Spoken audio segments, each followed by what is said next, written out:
Welcome back to another bite-sized episode of Look Behind the Look. Today we're back with another obscure cinema excavation exploring Spike Lee's 1996 film, Girl 6. The film offers a unique take on the world of phone sex operators through the eyes of an aspiring actress in New York City, and of course, so much more than that. We'll explore how this film fell into obscurity and why it's $150 to get it in a VHS form on eBay, and the layered messages on race and female exploitation. Despite its ambitious narrative, the film received mixed reviews upon release and was a commercial disappointment, grossing approximately $4.9 million against the $12 million budget. Girl 6 was dismissed so hard when it came out, and it's just like it vanished from Spike Lee's filmography. Reviewers like The Washington Post's Rita Kempley described it as a little more than a profane litany punctuated by Oscar-caliber orgasms, while the Post's Desson Howe stated that it's enough to reduce expectations on him forever. Yep, pretty harsh. Even when discussing He Got Game 2 years later, Spike wouldn't mention Girl 6. That's how much people sidelined it. It's wild because after Girl 6, Spike didn't make another film centered on a female perspective until Chirac in 2015, almost 20 years later. So you have to wonder if it's the reception to Girl 6 that made Spike pull back from telling stories about women and navigating systems that weren't built for them. Girl 6 is one of Spike's most overlooked films, but also one of the most fascinating, and that's exactly why it deserves a closer look behind the look. In 1996, people didn't know what to do with Girl 6. It barely made a dent at the box office, critics were lukewarm at best, and ultimately it faded into obscurity. But here's the thing, Girl 6 wasn't a failure. It was a film about performance, sex, race, capitalism, and identity. It didn't fit into the mold Hollywood or even Spike Lee fans wanted to fit. It was Spike Lee's first time directing a script that he didn't write. The screenplay came from Pulitzer Prize-winning Suzan-Lori Parks, and what they created together was something totally different from the more straightforward socio-political narratives that people had come to expect from Spike. Instead of an overt protest, Girl 6 gives us a quiet, messy rebellion in the form of one black woman trying to survive the film industry without selling her soul. Theresa Randle plays Judy, a struggling actress who ends up working as a phone sex operator to make ends meet, and that premise could have easily become male-gazy or exploitative at the wrong hands. It doesn't, in my opinion. This is a story about the male gaze, not one that indulges it. The camera doesn't leer, it's observant, it's empathetic, it's watching Judy navigate objectification. Beyond general objectification, it shows how she manages which specific forms of objectification she subjugates herself to, like being told by her boss, Lil, played by a perfectly cast Hollywood legend Jennifer Lewis, she needs to sound Caucasian on the phone because that's what the client likes. The film also drops in these surreal meta moments that throw you off, especially the interspersed news storyline of the young black girl who survived falling down the elevator shaft in her building. But that's the point. It draws a direct line from girlhood to adulthood. How young black girls are burdened from the start with invisibility, impossible standards, and stereotypes that they're expected to navigate alone just to survive. We see Judy auditioning for roles where she's told to be more urban, more real, where directors like Quentin Tarantino in his now infamous Cameo barks at Judy with lines laced with microaggressions that escalate into full-blown aggression, unchecked racism, and flat-out exploitation as he demands she take her top off.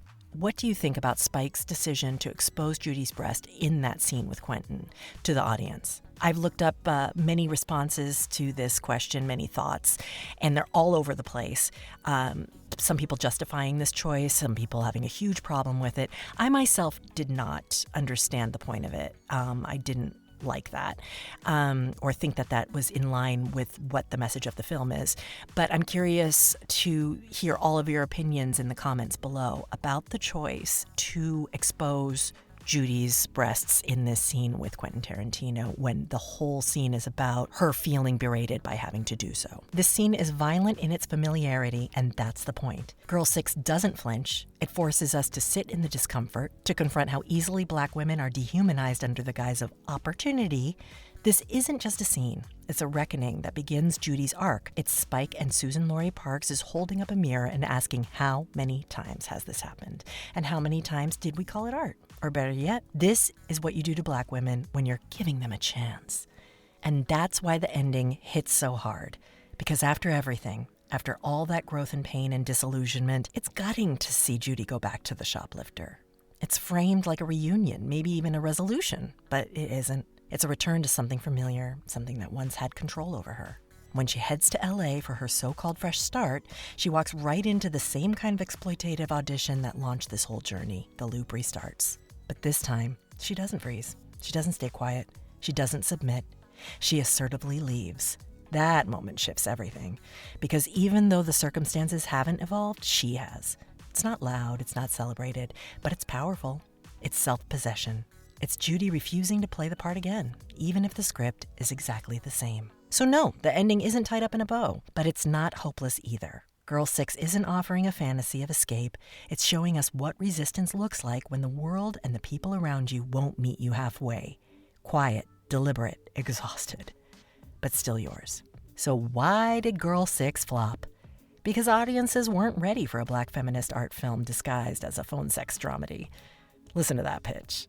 It didn't check the boxes. It wasn't important in how people expected a Spike Lee joint to be. The film portrayal of Judy's experiences resonates with contemporary discussions about the empowerment and exploitation inherent in everything we've come to understand about performance, labor, and digital sex work. Hello, OnlyFans. Girl 6 feels prophetic. In recent years, Girl 6 has been reassessed for its ahead-of-the-time documentary on sex work and female agency. It's time we stopped calling it a misstep. Girl 6 didn't fail.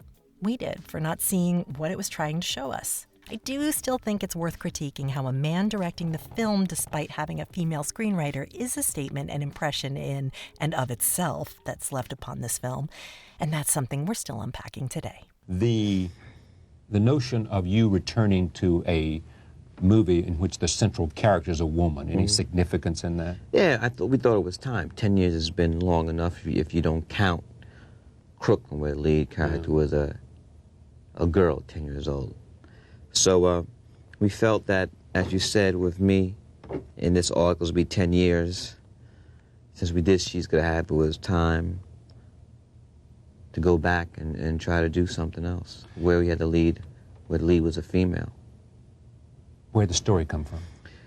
Well, the story really came from, thinking about She's Gonna Have and how in that film, Nola Darling has 3 lovers at the same time. And, people thought that was cute and stuff like that, but that was before AIDS. And now, 10 years later, that kind of conduct, the behavior, is dangerous. And 10 years ago, the phone sex business was in its infancy. It was not a multi-billion-dollar industry. So these two things is really to look how things have changed in the past 10 years. And why does she get involved in phone sex, your lead character? Quick money. She's a starving actress living here in New York, and like most starving actors here in the city, they feel that if they get to Los Angeles, if they just get to Hollywood, Get the break, they'll be a star. Get the break, they'll be a star, and she needs this quick cash to finance the trip to Hollywood. The wigs, costuming, and futuristic sets are all intentionally and impeccably designed. Judy is a chameleon, adapting to the fantasies projected onto her. She tries never to lose herself, but as the film progresses, it becomes a hard line to walk, and Randle does it brilliantly. Her performance is nuanced, internal, and often quiet. Maybe that's why it got overlooked? What do you guys think? People expect something louder, but Judy's strength is in her stillness. I paused the film so many times in awe, wondering how we didn't get Theresa Randle leading dozens of films post Girl 6. I can honestly say, during it, I went through a range of emotions, a lot of loneliness, a lot of sadness as Girl 6, because I tried to spend the majority of the time away from the set, immersed in the life I believe that she had, which is very empty.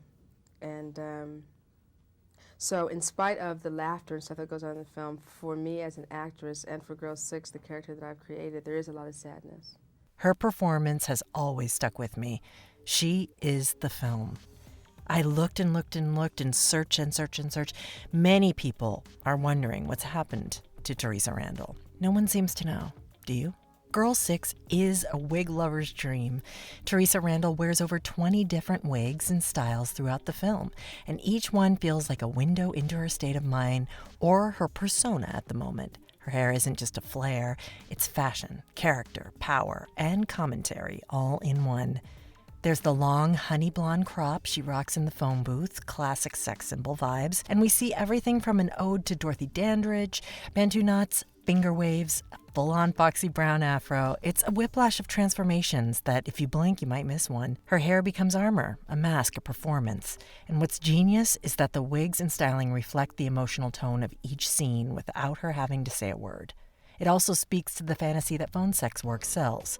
Every call, every client is a role she steps into, and Theresa's ever-changing look mirrors that idea. Who she is depends entirely on who's on the other end of the line and what they're paying for. Plus, let's give some flowers to the hairstyling team. There's not much information about this, and just like the Less Than Zero episode, frustratingly, could not find much. There's not much information out there about who exactly was responsible even. I tried to get in touch with Lisa Hazel, couldn't reach her for an interview. The hair designs gave Theresa an entire visual vocabulary of Black femininity, expression, power, seduction, and identity. Help me out, guys. Help me out, sleuths. Let's find the creative team responsible for these amazing looks so we can ask them how they did it. Theresa Randle played Judy, the lead role. Before this, Randle had appeared in supporting roles in Lee's Jungle Fever and Malcolm X. Her performance as Judy marked her first leading role, showcasing her range and depth as an actress. And while a lot of the film wasn't exactly the norm for Spike, he still had a role, as he often does. But this time, it feels especially personal. He plays Judy's cousin and best friend, Jimmy, a comic book nerd, obsessed with blaxploitation and sports memorabilia. It's a sweet performance. He's one of the only people in her life who doesn't sexualize Judy, who just wants to hang out and talk about old school movies. It's giving Letterboxd boyfriend energy if your boyfriend was your cousin and just wanted to debate Pam Grier films over pizza. Their friendship grounds the film. It's a reminder of who Judy is underneath all the wigs and roleplay. The opposite of Jimmy is Isaiah Washington's character, Judy's ex, known only as Shoplifter, and that name alone tells you everything. He's not even given the dignity of a real identity, just a label, a behavior, a red flag. He's controlling in the way so many men are, smiling supportive on the surface, but constantly trying to reshape her into somebody more manageable. He pushes her to get a real job, but what he really wants is her dependence. He wants her small. The tension between them is always there, quiet but constant. And the way Spike shoots those scenes, you can feel the power imbalance. It's intimate, but it's not safe. These aren't just moments between two people with history.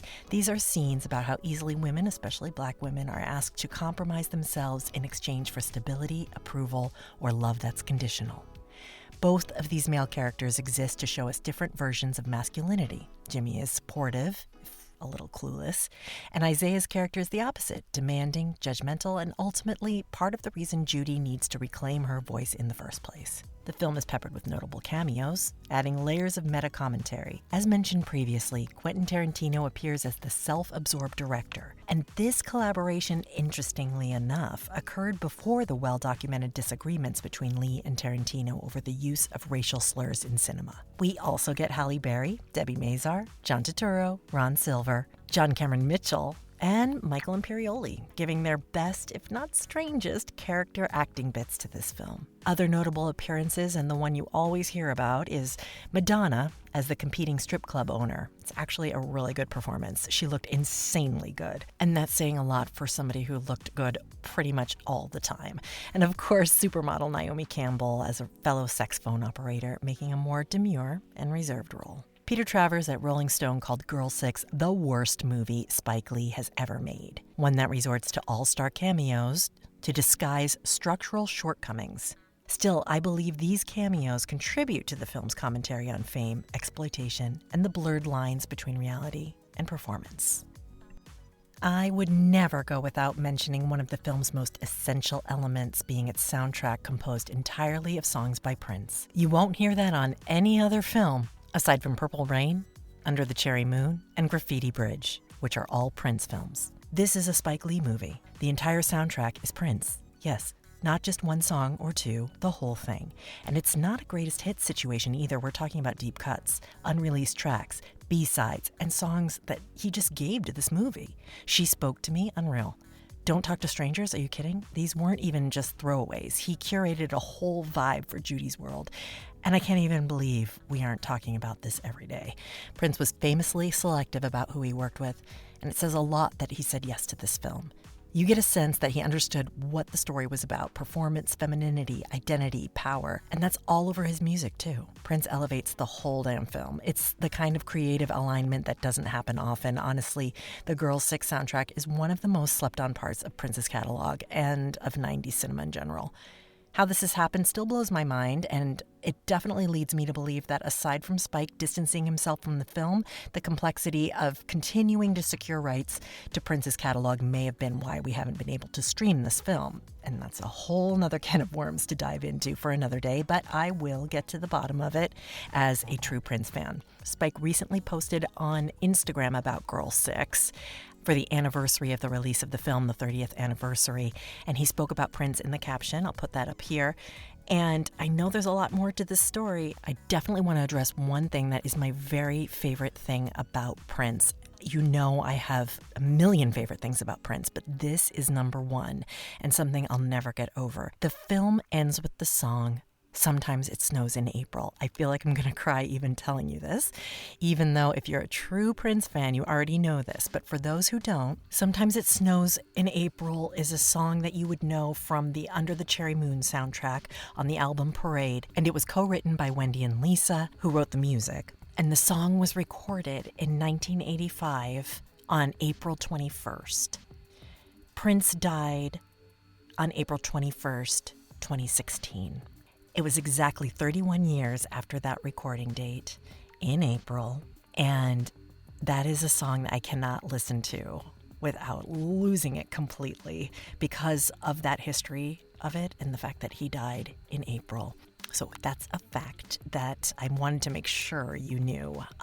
It also plays, obviously, in Girl 6 while the telephones drop. And that scene in my research is the one that people refer to over and over again as one of their favorite scenes in any movie. So there you go. Think. Ah! Drop into the pain! Drop into the pain! Drop into the pain. I can't think straight. Acting is about doing and feelings. Drop into the pain.